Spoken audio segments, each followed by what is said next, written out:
So I actually wanted to talk about this for a really long time now, but I kind of want to hold on a bit until I see how the manga will actually end, so that maybe like if anything that I thought was wrong or maybe anything that I thought should have been differently, it would all have been gone. But now that the manga have ended, I can finally talk about what I really didn't like in My Hero Academia and how it fell so hard for me and for a lot of other people. But I don't want this video to be like a misinterpretation that I'm hating on the manga or I don't like the manga or anything.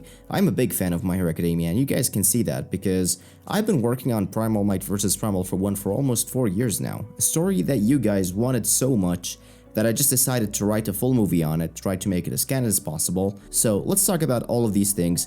Don't worry, I won't get into manga spoilers until the end of the video, and I will give you a spoiler warning so that you guys won't have to be spoiled.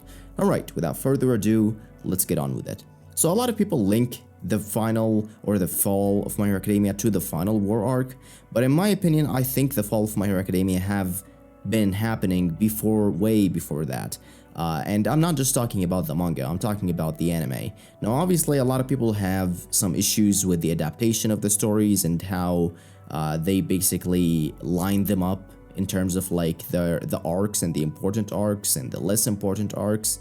But basically, like if we're just gonna go into the series itself or the anime itself, we're gonna have to start off with season 2, because season 2 literally had nothing going for it except for like maybe the final teachers versus students exam, which was like, I don't know, it was just like too much, because you see like Mineta and other heroes like defeating pro heroes and defeating pro teachers who have been at the job for a really long time.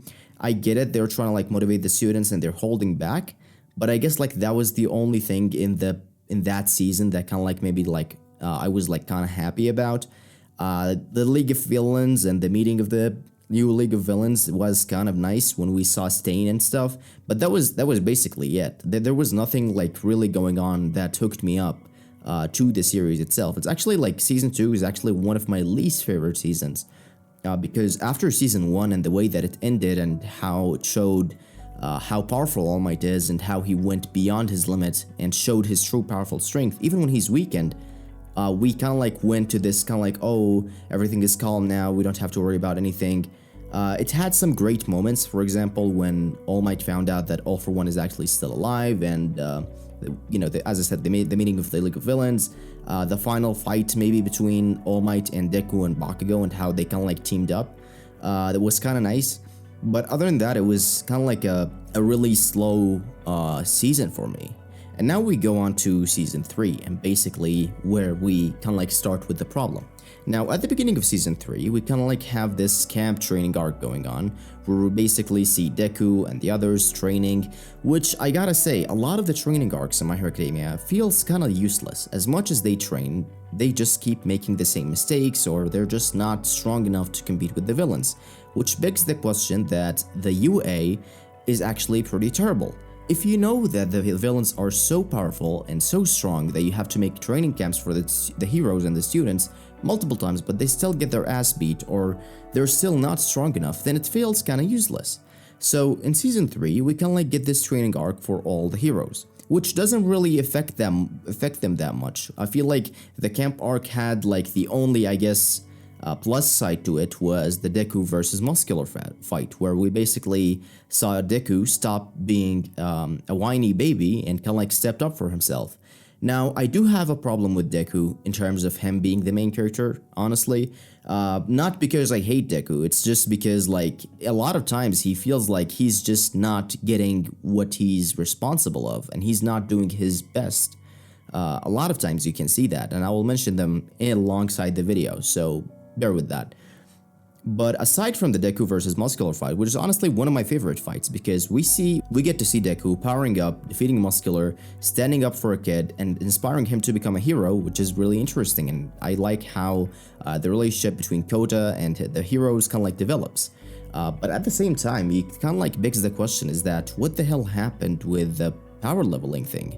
Because if you look at the Deku versus Muscular fight, and if you look at a normal punch that All Might does, and supposedly every time the One For All quirk gets passed on, the quirk should actually become stronger, both the stockpiling quirk and the quirks that gets passed on. But as you can see with Deku from like every season, I guess, till like I guess like the final war arc maybe, or like his fight with Shigaraki that we saw in season 6, it doesn't really like shows that Deku is really that strong. He's actually like really weak compared to All Might. It's like the quirk got like nerfed instead of powered up or something, because you see a normal punch that All Might does and it kind of like blows gusts of wind and makes those big tornadoes, but you see Deku and you see what he's doing and it's just like, what is going on? Why is he only like able to blow up a rock or just blow up like a building or something? Even if it's like, you can like make the assumption that okay, maybe he's like holding back, but he was like throwing 100%. So what's going on, you know? So it feels like they nerfed his quirk, and I feel like Horikoshi also did that, and he has a problem with power leveling in terms of My Hero Academia, because you see like a lot of characters like powering up and doing like city leveling damages, and then you see the same characters or different characters doing like really small block or small building type of attacks, and you're like, how the hell did these guys defeat the other guys? It just doesn't really make that sense. So after season 3 and after the camping training arc, we finally go to my favorite part of the series so far. I think that's a lot of people's favorite moment, is basically All Might versus All for One. Now, All Might as a character, I feel like he was a really important character in the series, and he was like a really type of important character that a lot of people just tuned in for My Hero Academia just to see him and see how good he is and how powerful he is. So when All Might was gone, after basically the fight between All Might and All for One, a lot of people kind of like lost interest because there was really nothing important going on. You can make the assumption that okay, we have some good fights, but it really didn't came as close as to All Might and how amazing those fights were. As much as there was like talking and just them throwing down punches, it was really impactful and it was really great just in general. The presence of All Might, even when he's on the screen in his buffed form or even in his skeleton form, kind of like gives you a really exciting, and you're like, all right, we're gonna get some action, we're gonna get something good.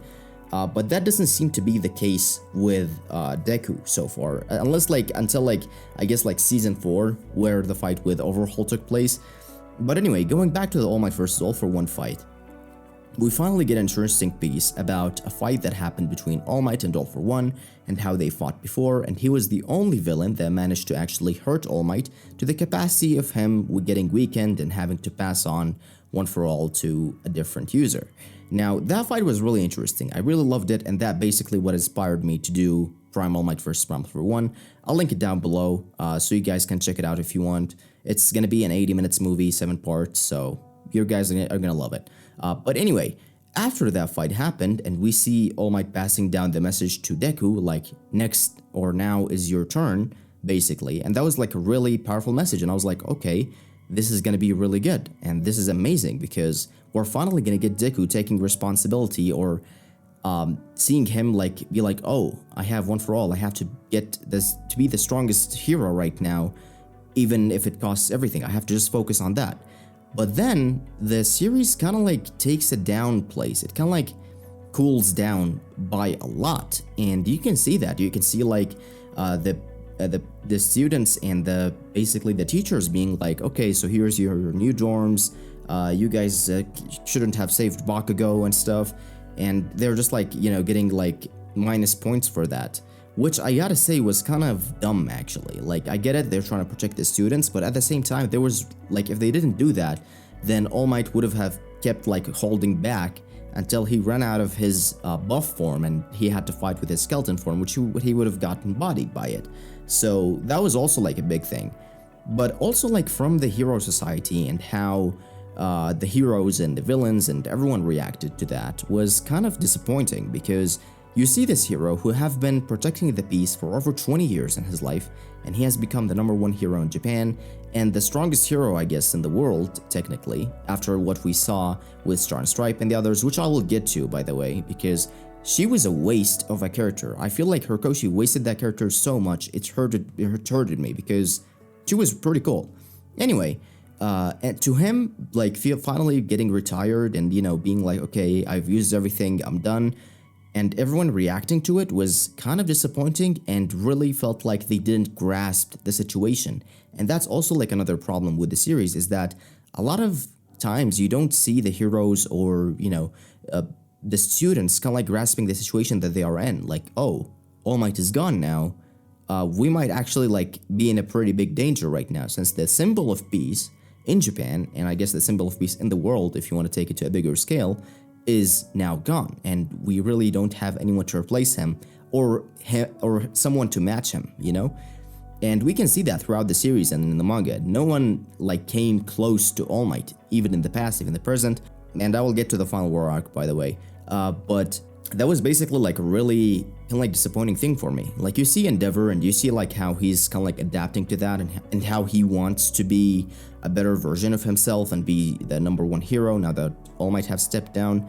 But you don't really see like that much of a development going on with the heroes, and them being like, okay, we have to train harder. And in terms of like us being pro heroes, we have to train the students. We have to get heroes from outside of Japan, because we are getting like really bodied at the moment. We need someone who's strong to protect Japan at the moment. And you can say like Endeavor and stuff, but Endeavor really isn't that, I guess, like strong of a character compared to All Might. Like he's not on All Might level. So with that out of the way, you then go to see that the heroes want to get their provisional license exam so that they can be heroes at a young age while, they are like basically still students, which was also like a letdown. That arc completely was like just a stretched out arc. Like it was so long, and it was so unnecessarily long. And I don't know what really like kind of like development we got from those characters, except like, I guess, like some really like just funny moments and I guess pointless action, because it wasn't really that important. And that also brings the other thing, which is basically Deku discovering his leg kicking style. You might bring down the point that, well, Deku, after All Might actually stepped down, he trained harder and he discovered he has legs and now he can do leg attacks. I understand your point, but at the same time, it feels kind of dumb. I get it that he was blinded by idolizing All Might and he just wanted to be like him, but that also doesn't, answer the question on why he had to, like, just do that. Like, it's not about just discovering you have legs and you basically can't use your arms anymore. Deku is a really smart character, so he should be able to be like, okay, I just have to train my physical power because I am basically pretty weak physically, so I have to train as much as I can and just be the strongest in the shortest time possible. Which I feel like a lot of the times he just like kind of like forgets about that, and he doesn't really grasp the whole situation. Which brings us on to basically the end of Season 3, and we get on with Season 4. Now, with Season 4, the overhaul arc was actually pretty amazing. I really loved that arc. From when we get to the mansion, everyone is trying to save that girl, everyone is guilted with saving that girl, and also like the idea of like All Might is actually going to die and he's gonna die by a villain, and Deku wanting to save him, which, by the way, the whole promise thing they do where basically Deku like being like, I will save you, doesn't really like play out that well, and it doesn't really make any sense. And I'll get why that happened in the manga, but basically going back, we see that like, okay, they have a promise and there's an interesting premise going on. They want to save Eri from overhaul, and basically like they go on this whole mission to save Eri, which they do, and I love that. I love the final fight. I love that Deku have Eri on his back. She lends him her powers, and he gets to use 100%, which as terms of a story is a really nice thing, but as terms of power levels, it's really disappointing because you only see Deku like using 100%, and the attacks are like 20% or 10% of All Might. It's really doesn't make that sense. Like, why isn't Deku punching as hard as All Might or even stronger than All Might when he received One for All, which should be the case. They explained that to us from the first episode. They're like, it's a power that gets passed on to every user. Every time it gets passed, the character basically becomes stronger, or the user basically becomes stronger. Why is it now that, oh, this is not how it works, he's actually a lot weaker and he will get stronger as the series goes on to actually be as strong as All Might, or as close to strength as terms of All Might. But then we also like have the final thing where basically, okay, the villains are captured, are defeated, we saved Eri, everything is good, okay, perfect. Now we have the League of Villains arriving, and we see Shigaraki, which by the way, he does the stupidest freaking move. Now, I'll tell you, I'm not just gonna be complaining about the series, by the way. I will give you my honest thoughts on every problem that I'm thinking about and what the ending of the manga should be when I get to the manga. So anyway, in the final thing, when basically like Shigaraki confronts the police and confronts Overhaul, he basically gets the blood samples and he's like, yeah, we got these, we're gonna take your work and everything, and he basically like removes his hands, which by the way was the stupidest move. Here's what Shigaraki should have done. He would have been like, okay, I know Overhaul is not the type of character to work in teams and he just wants to be the leader, but Shigaraki could have threatened him. He would be like, okay, I know about your father's situation. If you don't help us, I will kill your father, for example, or I will basically decay your father. And now Overhaul has to work with them, which would be so amazing. Imagine Overhaul and Shigaraki working together. Imagine how awesome the war arc would be, especially if the power levels basically played out perfectly, with all of like Redestro, the villains, the whole villain league, everything like that. It just felt like a missing chance and it just felt stupid. Like, I get it, you want to make Shigaraki like a strong and fearful villain, I guess, which by the way, like, it doesn't really work that well in terms of the series, and I'll get to why is that. But anyway, it felt like a really big missed opportunity. And now we move on to the next things. In the school festival, which by the way was also like a biggest waste of time in my entire life. Basically, we have this festival that school is making and the music, the ice, everything like that. I get it, the story that Horikoshi Sensei is trying to make is kind of like, okay, we just want to like make them also like feel like they are students and they have fun and everything, but it drags on for so long, and the narrative that Deku has to reach time, he can't even lift a freaking metal bar on top of his head when Mikasa lifted 3 of them. I know this is outdated and this is like a pretty old thing, but it bothers me so much because like, what the hell are you doing? If you want to go to the manga level and from like the Vigilante manga, which is by the way is a side manga from My Hero Academia that Horikoshi Sensei is actually like, you know, checking with the authors. It ended now, like a really while back. But basically, All Might was able to lift a building with 50,000 people in it. And you're telling me that Deku can't even lift a freaking, I don't know, iron thing that he can't lift above his head, and he gets bodied by a character that basically makes bubbles and is like powered up by love, I guess, which was like the dumbest narratives, dumb characters. I'm not holding back. I'm always honest about what I will say, and I feel like that was just like a waste of arc, a waste of time, which we could have done to develop other important aspects of the story. Now, a really good fight that I liked actually is Endeavor versus Nomu, when we saw Endeavor fighting for his title and wanting to be someone better because of the messed up things that happened with his family. Now, the Todoroki arc family is actually pretty nice, and the narrative that they have arranged marriages to basically get the best quirks possible, that was a nice narrative to explain how messed up, you know, the whole situations are. But at the same time, the conclusion of that arc, which I will get to, by the way, in the manga, is actually like pretty stupid, honestly. So moving on from that, basically like at the end of the season 4, we get to see like Aries smiling and everything, which I guess like was kind of cool to see her like finally smile. But that was too much to drag on from like the festival arc and everything. I get it that Horikoshi Sensei wants the story to be more like friendly and more like on the street side, but at the same time you have to understand that you have characters who are not on the street side. They are like on city levels, on Iceland levels, on country levels, you know, and it just keeps switching between the street level and country level, and it's just like you after a while you just like stop thinking about it. You're like, what is going on? Now after that, we move on to probably like I would say the worst season of My Hero Academia, which is season 5, by the way. Except for the villain arc, that was the freaking stupidest episode and a waste of time as well. I know I might be hurting you by saying this, but I have to say it. Basically, the villain arc was actually pretty interesting. I really liked how they built their own league. They fought Gigantomachia. You know, Shigaraki and the others have to fight and get stronger and basically make Gigantomachia submit to them so that they can operate on Shigaraki, which was actually interesting. I really like that. Other than that, the whole season was pretty messed up. It was not a good season. Moving on, To where I actually have the biggest problem, I guess. Now, we have covered so far that we have the thing with season 2, where basically we only got to see Stain, which was the only good thing.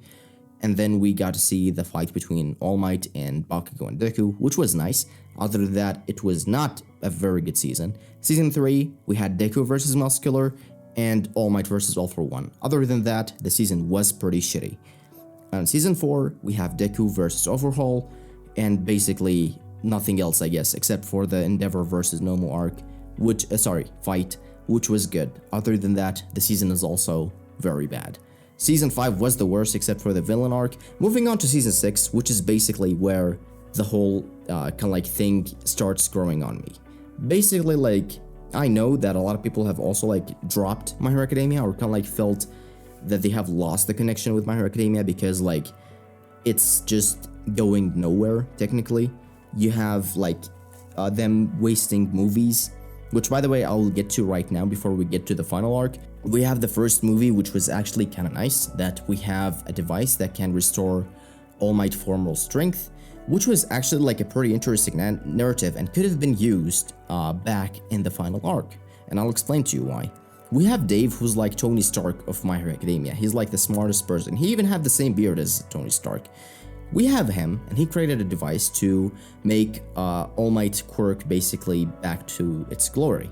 Now, we could have used that device after what already have happened, but other than that, if you don't want to go with that narrative, you could have made Dave actually fix All Might body and how injured it was. I know his organs are messed up, but their city or their Iceland is so technological that they basically can't actually do that.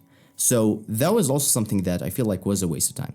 The second movie was interesting, with Nine being the main villain, but the third movie sucked because it really didn't have anything. It's basically the same thing. With every arc in the story, it's always okay, go beyond your limit, go past your limit, and so on and so on. But there was literally nothing advanced going on. There's no strategy going on. There's no okay, this villain is thinking like this, I have to do this. It's basically the same thing. You can argue that they do make a plan, but it's really not that great of a plan as well, because it just basically goes back to the same thing, that okay, go beyond your limit, surpass him and defeat him basically. In season 6, or I guess the final war arc, before we actually reached that, after basically Shigaraki opens the chamber and we see the heroes freaking out and the heroes dying left and right, that was interesting because it's showing real threats. But here's where the story goes south a little bit. We have the biggest problem, I guess, or one of the biggest problems in the My Hero Academia universe, or the My Hero Academia series, is that the author keeps holding back. He is so afraid or scared to be okay, why not kill this character off, or why not, make this character disappear or something. He's no, if I make this character disappear, then this fandom or these people will actually get mad. So he's always trying to please the fandom, and I feel he's not doing what he actually wants. Gran Torino, when he got messed up by Shigaraki, he should have died actually in that. He shouldn't have survived that. We saw the same thing happening with Night Eye, and he was hit with a brick, but he died. We saw the same thing happening with the Gran Torino, but he survived. It's what is going on? How is that possible? He got his whole hand on Gran Torino, and Shigaraki is much stronger than Overhaul, especially an awakened Shigaraki. So that was really, why did you do that? So that's one. Two, also, Eraserhead should have actually died. I know that you guys love Eraserhead, and I love Eraserhead too, but you gotta put some real threats in the story. I feel Horikoshi, okay, he's killing characters, but he's killing the less important characters. He would introduce a new character, kill them off to make you feel okay, real threats are going on. But it's what about the old characters? Why did the freaking black hair teacher had to die? She was not really that important. She had only a sleeping inducing quirk, which was interesting, but it's not really that strong. why did she have to die, and other like characters, like important characters like Gran Torino or Razorhead had to live. They basically like they're not showing like real threats that's going on. So that was that. Also, one thing, Bakugo have dodged like dying in the manga more than I can count. I get it, like the first time he basically stabbed Bakugo, Deku like went berserk, and Bakugo miraculously survived, I guess. I can get behind that, but like they tried like to kill him off multiple times, and Horikoshi just keeps bringing him back because the fandom is like, oh my god, he killed Bakugo, what is going on, what should I do? It's like, he killed him off, but you guys need to understand that in order for Deku to be more mature and more of a strong character, he has to let him go. I get it, I love Bakugo more than Deku actually, because Bakugo seems actually, like, if I'm gonna be real honest, Bakugo is a better main character than Deku, except for like his fucking screaming, which is annoying. But he's just like training more than Deku. He's always trying to be the best, more than Deku, by the way.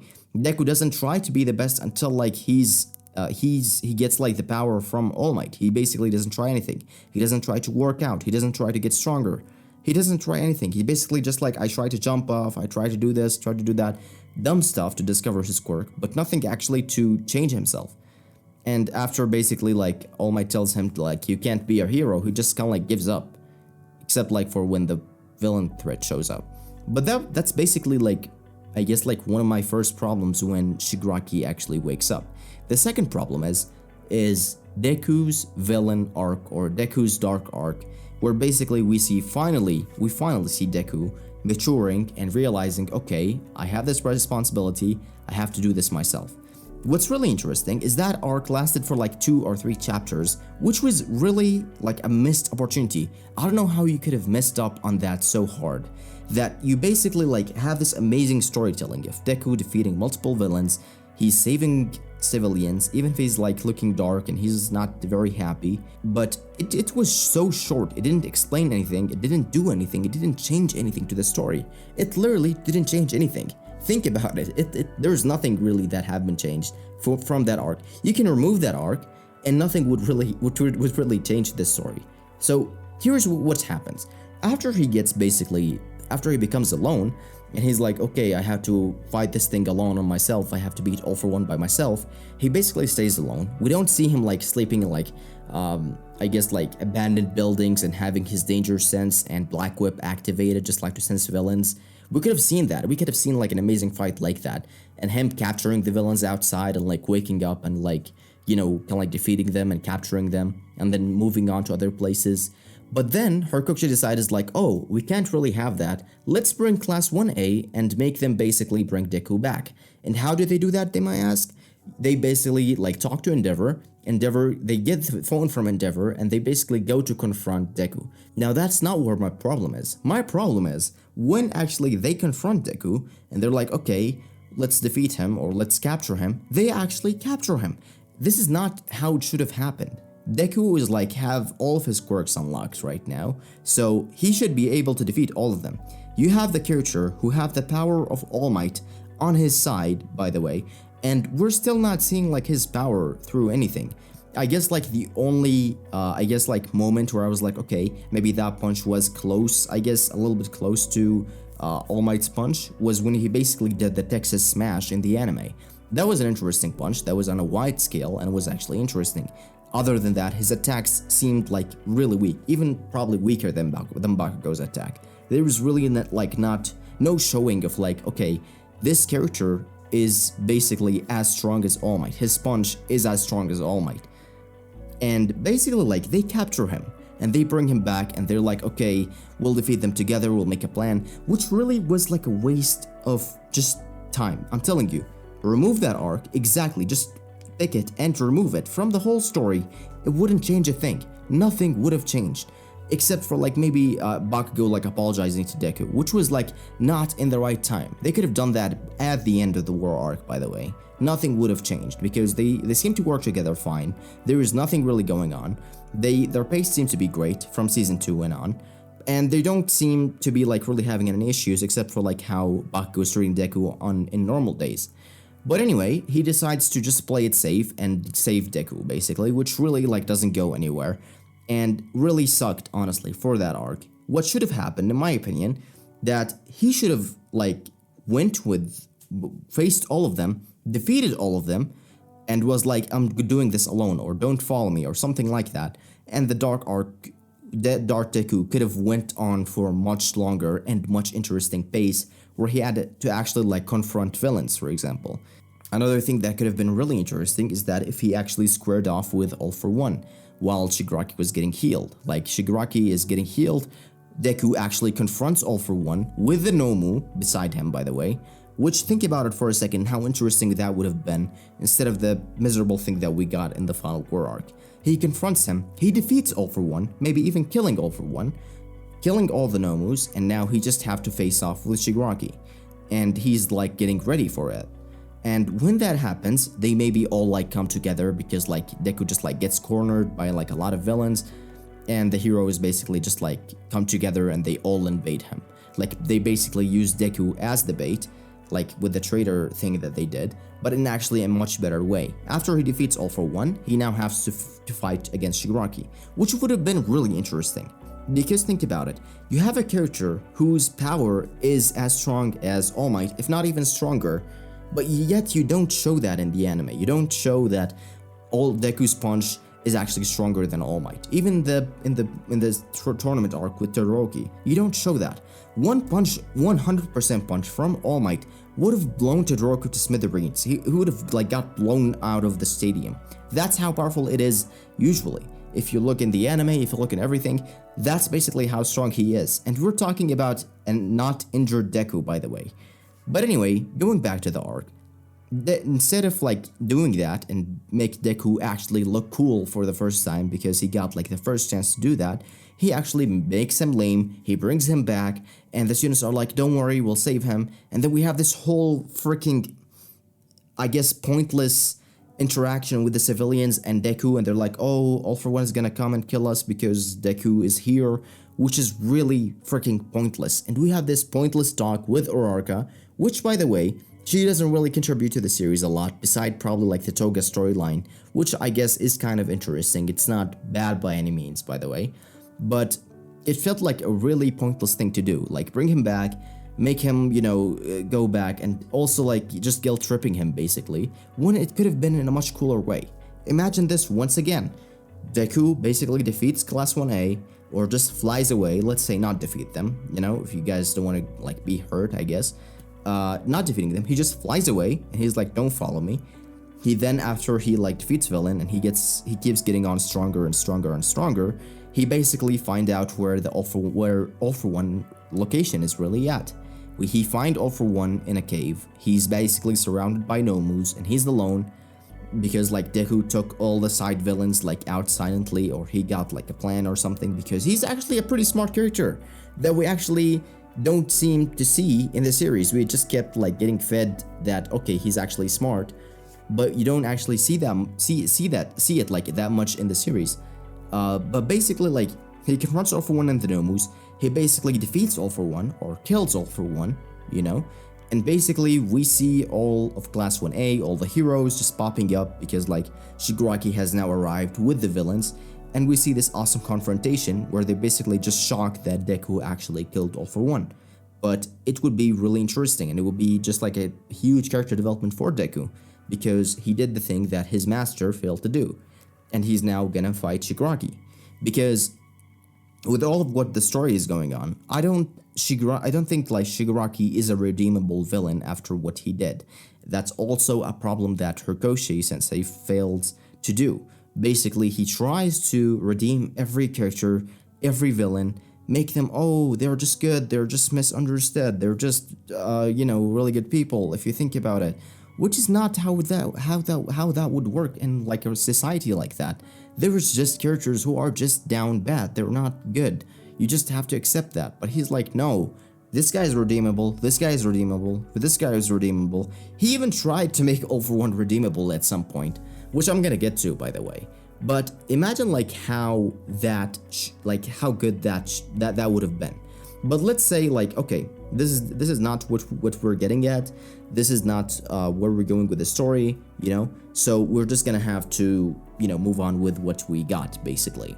With all of what's going on, let's say, like, okay, they managed to save him, save Deku, go with the safe approach, which is what Horikoshi Sensei always seemed to do, which that's the problem, I guess, again, with My Hero Academia. It makes the story seem very predictable, because like you always go with the safe approach, you always go with the safe approach, you always go with the safe approach, to a point where like, okay, you already know what's gonna happen.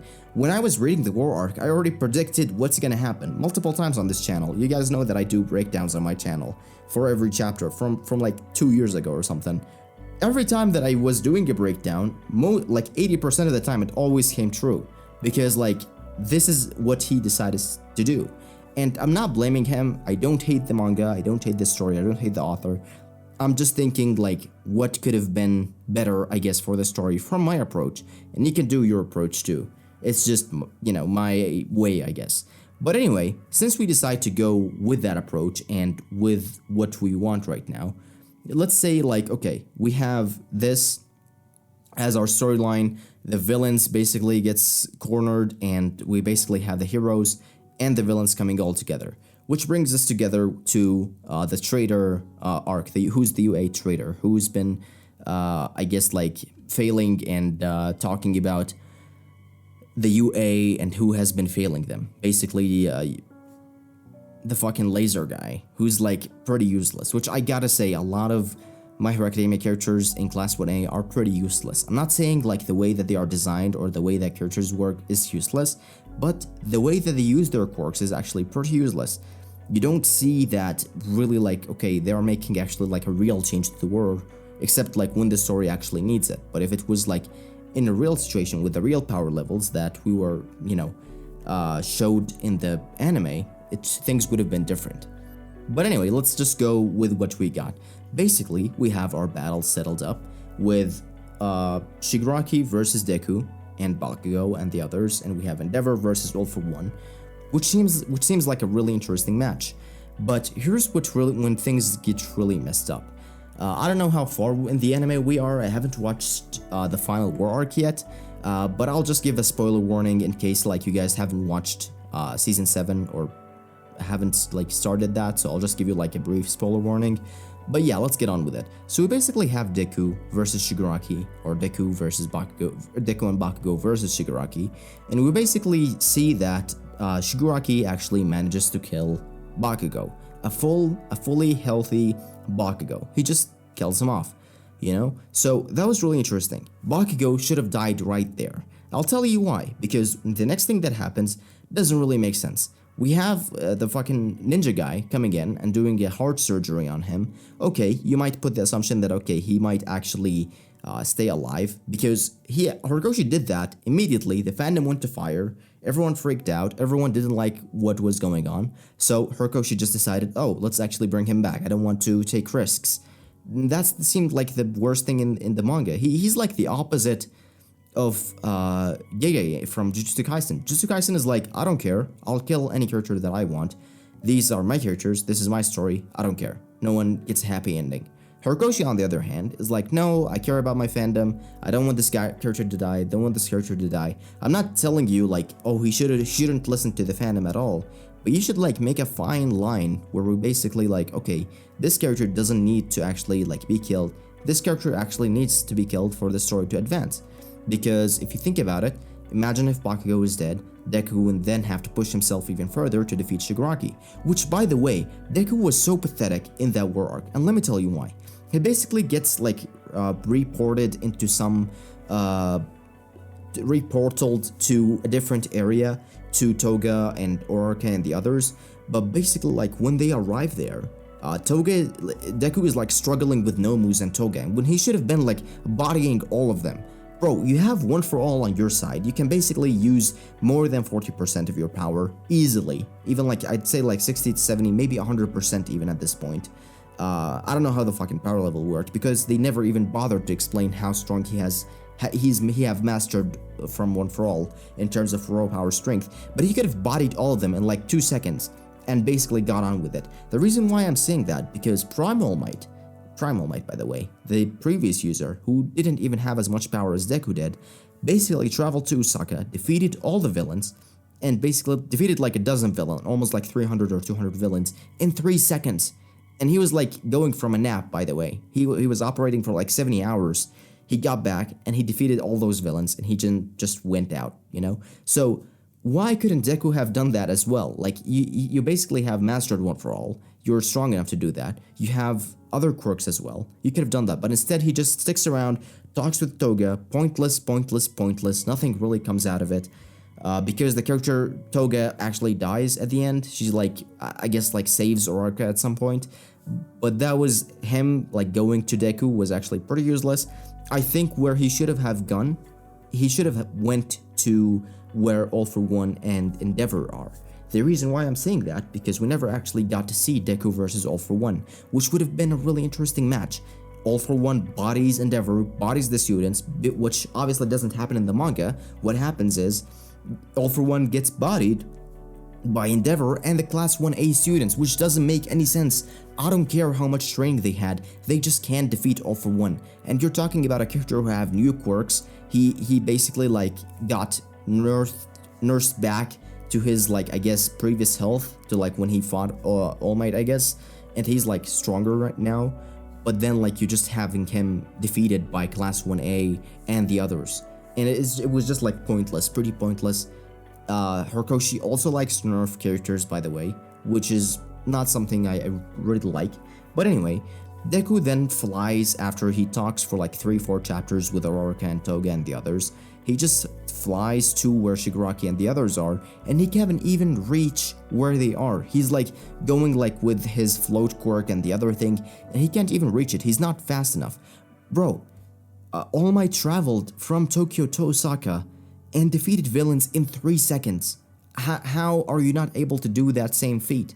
And he was not like even traveling at 100%, because we know that if All Might travels at 100%, he will create gusts of wind. So if he can travel at actually like 40% or something, then that should have been an issue, which again was not showed in the overhaul arc, by the way. Deku was using 100% of One for All, and he still didn't cause tornadoes, he didn't cause anything, when he should have been causing all of that, because he is as strong, not or even stronger than All Might at this point.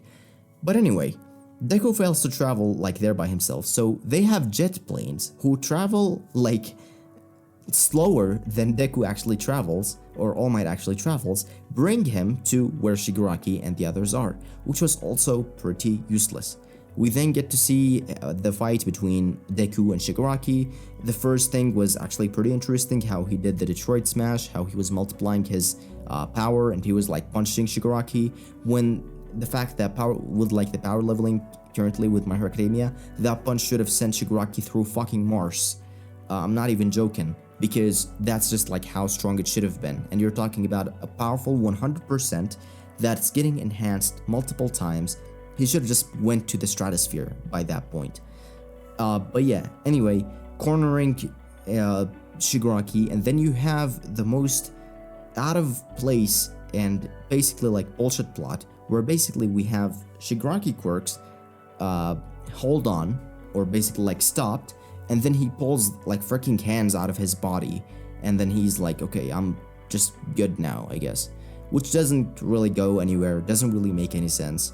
We also like, what I really hate about this war arc is how much they have to nerf the characters to actually make the heroes fight with them. You have Deku, who has 7 quirks, who's the strongest One for All user. He's stronger than he is supposed to be stronger than All Might. The series keeps reminding you that he's still stronger than All Might, but his feats doesn't really show anything. He doesn't even seem to be stronger than Endeavor, you know? But then you see also like Shigaraki, when they should have fought in like an out place where Shigaraki can use all of his quirks, Deku can use all of his quirks, and they go on a 100% battle, they basically have them fight on Earth, where they basically like can't use any of their, he basically can't use any of his quirks, and he basically have to be nerfed and caged and everything. I'll give you an idea. What if we had Deku put on oxygen masks and basically like had like an oxygen pack on or something, and he basically or like a filter air or something. I know it's anime, so it can be happen. Physically, it's not impossible. It's not possible, but in anime, it could have happened. He could have like taken Shigaraki, float him out of to space, landed him on the moon, and he basically could have fought him there. He could have like let Shigaraki not breathe, which then would give Deku the advantage, and then the Earth wouldn't have like to be destroyed. Or another idea, he could have went with him to the sea and basically just like beaten the crap out of him inside the sea so that no one can actually, get hurt if that was the intention of what they are doing. But that's not what we see. They could have also like stayed in the sky, but that also doesn't seem what to see. Even after the cage is destroyed and everything is destroyed, they still fight on the ground, which doesn't really make any sense. Also, again, I have to say it, but nerfing the characters again, where they have to be like, oh, Shigaraki will decay Japan in like 7 days. It's like, why 7 days? If he's stronger than Prime All Might right now, he should have be able to decay it in like seconds or minutes. That's just shows like how the power level is just bananas. You have characters blowing freaking cities or a fucking city block, but then you have the same character being like, oh, I can destroy a building actually. My power only allows me to destroy this portion, which doesn't really make any sense. Which then brings us to All for One versus Class 1A. I have to go back at it because of how ridiculous it was. It was so ridiculous that it made me question like, what exactly is going on? Why are we going with this? Class 1A, and not the good Class 1A, not even Todoroki, not even Bakugo, not even Deku, just the useless ones are fighting against All for One, and they managed to defeat him. How is that possible?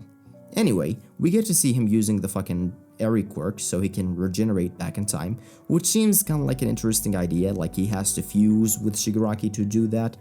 If that's the case, why didn't you fuse with Shigaraki back when you had the chance, back when you were all together? Why did you have to wait?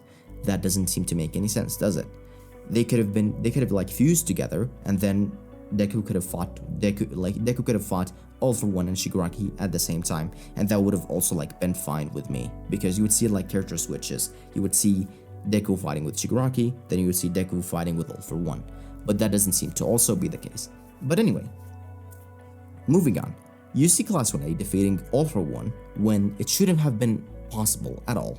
But then you have even a more ridiculous feat. You have All Might coming out of retirement with a freaking Iron Man suit, a fucking support item, to hold off against All for One. If that armor is so strong, why didn't you deploy it to other heroes or pro heroes so that they can help with the Nomus at least? No, we can't actually do that because it's just some bullshit and jack shit that we didn't actually think about. I know I'm being aggressive, but it's just something that really bothered me. It felt like it was a waste of character.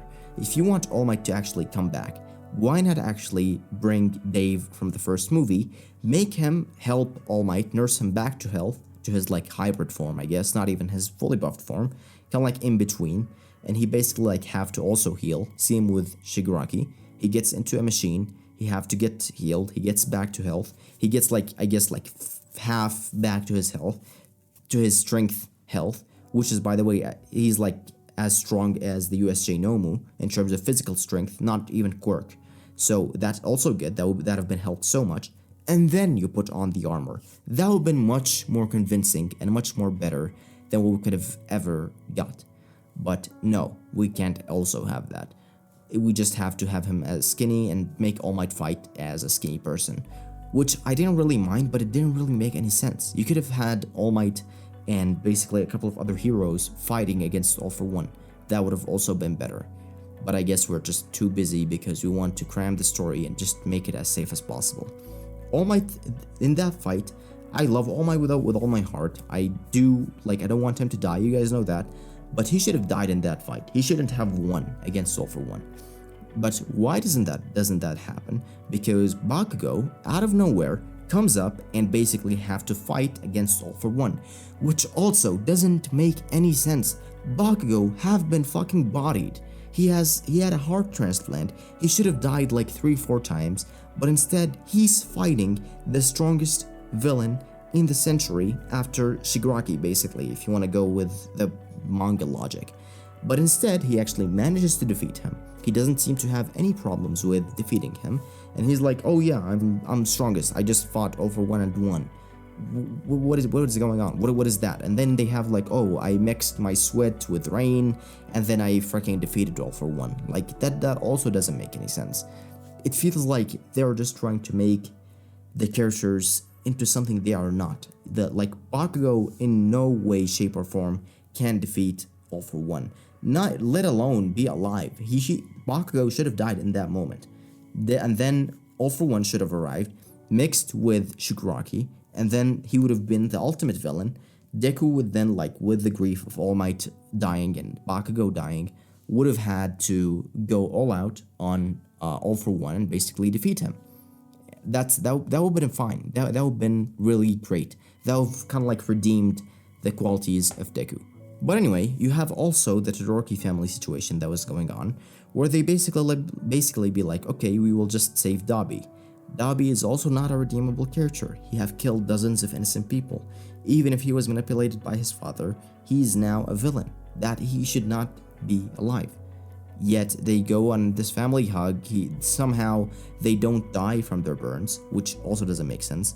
But anyway, if I'm gonna go like to the end, just like to not waste your time, basically like we have Deku defeating All for One, and him and Shigaraki basically combining their powers and defeating All for One, which doesn't really make any sense because All for One needed to fuse with Shigaraki so they can do that, but I guess he doesn't need to really fuse with him anymore. We basically have two All for Ones. How does that make sense? I don't know. Anyway, they defeat All for One together, and basically Deku loses One for All, which I guess, here's the thing. I'm okay with Deku losing One for All, but here's what you could have done. And I'm being really serious right here. And I think that would have been a perfect way to end the war arc right there. Basically, you have Deku fighting against Shigaraki. He defeats All for One with Shigaraki, which is okay. I'm willing to go like, okay, that's cool, whatever. But at the end, he loses One for All because that was like the purpose, I guess, for the One for All quirk. But then at the same time, you basically have him receiving All for One. Why am I saying that? Because that would have been an interesting way of storytelling. We could have had Deku having All for One, returning all the stolen quirks to their people, to their, the people that they can use. Because the Star and Stripe, which I will get to right now, the Star and Stripe quirk order, I guess, was that these guys that Shigaraki can use any of his quirks. She basically destroys a lot of the quirks and so on. But basically, he could have returned the quirks, the stolen quirks, to their people, and he could have found his quirk, because remember, Deku had a quirk that got stolen from him. So anyway, going to the Star and Stripe fight before we actually get to the ending. Star and Stripe as a character was a pretty interesting character, and it was like a really awesome contribute to All Might. It was like, okay, we finally got like a different version of All Might. But then Horikoshi decides, okay, she needs to actually die right now. So he basically just like remove her off from the character list, and she basically doesn't have anything anymore. She is basically just done. Why not like let her live? Why not like let Shigaraki, for example, fleeing from the scene, or like the fight ending up on a draw, and then Star and Stripe having to fight against, for example, All for One and alongside Endeavor. That would have been an interesting match, for example. But no, I guess we can't have that. Or we have like Star and Stripe fighting with Deku and Bakugo alongside, like against Shigaraki. That would also like been fine or interesting. But I guess we can't have that. We then move on to the end of the arc after they defeat the villains, and they basically, everyone's like, oh, we defeated them, everything is fine right now, we're the best, and so on. And Deku having the worst haircut, by the way. Who the hell decides that this is a good haircut, by the way? Because like every time the authors seem to do a time skip or a final arc, the main characters, most of the time, have a really bad haircut. Why do we have to do that? Why do we have to get that? We basically like have Deku right now, and he's pretty useless. And you might be able to say like, okay, he have some embers left from One for All. Well, those embers are gonna end, and he's gonna be quirkless. What's he gonna do next? Basically, like what? So that was also like pretty useless. That wasn't supposed to happen, but again, that happened. I guess what I'm trying to say, in conclusion, the story of My Hero Academia is good at the beginning. After the beginning, it fell off so hard. Do I hate the manga? No, I don't. Do I hate the author? No, I don't. Will I watch the anime? Maybe not. I'm also like thinking about maybe like watching the final movie, basically You Are Next, the fourth installment of the movies in My Hero Academia, just because like it has like a similar guide to All Might. But other than that, I don't think I'll like go into the anime anymore because it's just not worth it, honestly. It just like feels like it had a lot of opportunities that it seemed to miss just because the author wanted to please the fandom and he didn't want to go with his own storytelling. Same thing that happened with Attack on Titan, same thing that happened with a lot of different stories as well. It just seems like a lot of people just want to please the other people and not do their own story. When in fact you should do that, because a lot of people fell with your story because you did your own thing at first. If you're gonna remove an important character, replace them with good characters. You did that thing with All Might. You replaced them with Star and Stripe, which was interesting, but then you got rid of her. You could have killed off Bakugo and Aizawa, Razorhead, and Gran Torino, and could have gotten Deku a bigger motive to actually finish off All for One and win the fight and get stronger, but instead he didn't do that. You could have made Deku's Dark Arc a better arc in general, but you didn't do that. You decided to go with the safe route and make him fight alongside his friends. You could have done a lot of those things, but you just didn't. And you know, it's just my opinion. In the end, I do feel that's like my opinion on the story and how the ending is. Okay, now that we have talked about everything and addressed everything, let's talk about the final chapter, because this is where I guess like most of my problems comes from, and where I honestly didn't like where Horikoshi Sensei took the story from there. Basically, what we see, and let me just recap what happens in the final chapter. We see Deku talking to some sort of a memorial for like a really while about what happened after the war arc, how they graduated. They kind of like never talked for like 8 years, which is something really odd considering what he did for his classmates and what his classmate did to him. They should have at least like meet and talk. And I understand like some of you guys have made some arguments that like, oh, they were just like working so hard that they were like saving up for his suit and stuff, which is like okay, but like at the same time they are friends. You don't just stop talking with your friend for like 8 years. You at least like you send memes. I know this is like a bit like coming out of it as a joke, but like at least you do that. You kind of like get in touch in terms of that. You guys have phones and such. But anyway, he like keeps in this monologue, and then the most surprising thing that came to my mind, which is basically Deku becoming a teacher at UA, which is like, why? Like, you don't need a quirk to be a hero. All Might proved that. A lot of people have proved that. Why are you going to the same route that you did? Also, why are you giving up on your dream? That's second.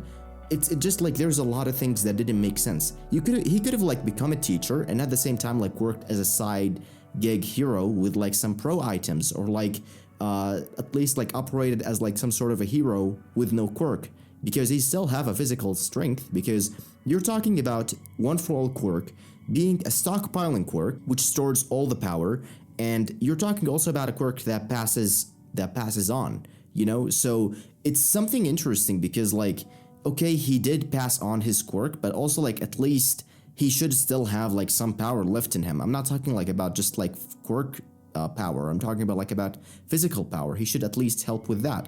He can like help with being a hero as a part-timer at least, and be a teacher. You don't necessarily need to just quit being a hero just because of that. And then like after 8 years, you see all your classmates and All Might, and he brings a suit and he's like, yes, go back, my child, fly to become a hero.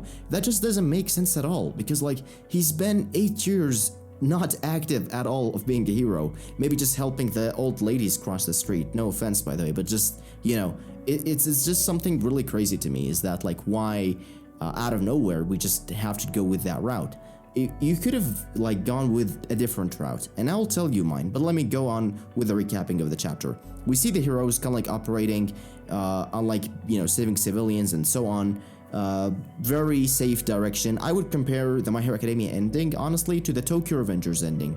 We were like at the pinnacle of like the highest of action going on, and then it kind of like went like safe all the time. Like, you see all the people who have died, yeah, but they're actually safe now. You see everything that went wrong, oh, it's actually very good now. It's the same thing with My Hero Academia basically, because like, okay, they didn't return the dead characters, but like they also like didn't fix what was going on. Like everything is like, oh, everything is a-okay, we have no villains, life is safe, the generation can just like become heroes and so on. And we still have the old problem which we had from the first chapter, which is like, okay, Deku had no quirk, he can't become a hero.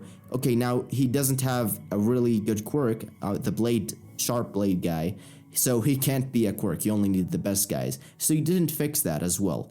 So there is a lot of things that are like colliding together.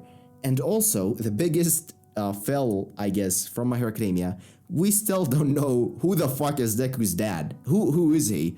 I saw a comment on one of like the Twitter comments or YouTube comments, I don't know where I saw it, but basically it says Deku's dad is actually the friends we made along the way, which was freaking hilarious if you think about it. Like at this point, just make him all for one, or I don't know, All Might or something. I really don't care. But like this was something that we all looked forward to. It was something of the secrets that Hokuto Sensei talked about in an interview 8 years ago or 6 years ago, the first interview he did.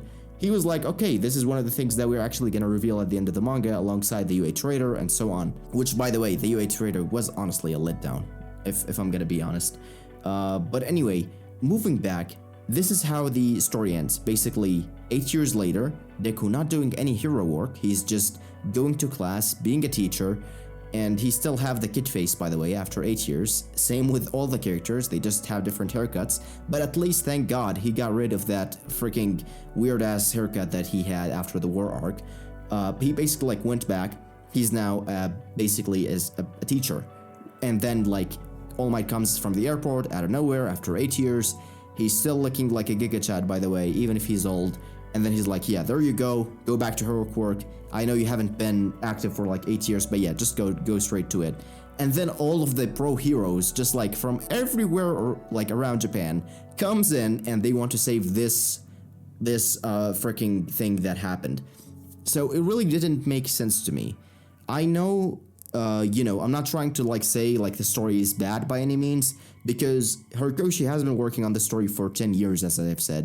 He started from 2014 till now. So, it's his story. He did his thing. Maybe he did it because of the fandom. He wanted to play it safe. Maybe he did it because he liked it. The way he did it, this is how he did it. This is his story. So I'm not going to be like, okay, this is not what we want here or anything. I'm not going to be complaining about that. But honestly, if it was me and I was like, okay, here's what we have. This is how like the final battle will end. As I have said, I would let Deku not lose his quirk and keep basically all for one, and basically how I explained that previously. But let's say he lost his quirk. He doesn't have any quirk right now, and I'm Deku. And I'm Deku, the current Deku, that's been through a lot, that's been through shit, and now I just have to go with my normal life. What can I do right now? I'm not gonna go and become a teacher and basically just give up on being a hero. That's not what I'm gonna do. I'll graduate and think about it, think with Hatsume, think with other guys. Okay, this is what I am right now. What can we do? Here's the support items that I'm gonna need. Here's the things that I'm gonna use. I'm gonna basically be like a stealth type of character or a stealth type of hero because I don't have the quirks that I once had before. So what can I do to basically help people right now? Because yes, I am a teacher. I can help students become heroes. But at the same time, I'm not just gonna give up on my dream. I can operate as a part-time hero, At least, like, save the civilians, go inside, investigate, or become like a detective hero. How fucking amazing would that be? Think about that. I just thought about that right now. I didn't even write that. This video is not scripted at all. I know you can guess it already, but this video is not even scripted. Imagine if Deku become a detective hero because he doesn't have a quirk. He can use all the knowledge that he stockpiled from all the previous years, from One for All for One, the battles, the heroes, the villains, and so on. With all the knowledge he can have, he become a detective, and also he can like be a part-time teacher if he wants to inspire people and be like All Might after he passed down his quirk. So he's inspiring people and he's helping solving crime. How amazing would that be? And he's doing like some physical work here and there because he still has some martial art experience from Gran Torino and his training. But no, we can't have that. Let's just let him just be a hero for 8 years and then let him come back you know, as a productive hero with the support items, which is the one thing that All Might told him not to rely on to, by the way. This was called in Season 4 when he was training Deku. I think it was like in chapter 180. And yes, I am a big fan of My Hero Academia. You know that. You know that because it's my first video on the channel, you know? So it was already called from there that All Might told Deku, do not rely on the support items. I know you are still mastering One for All, but don't rely on the support items because if it breaks, you basically go to shit. You can't do anything.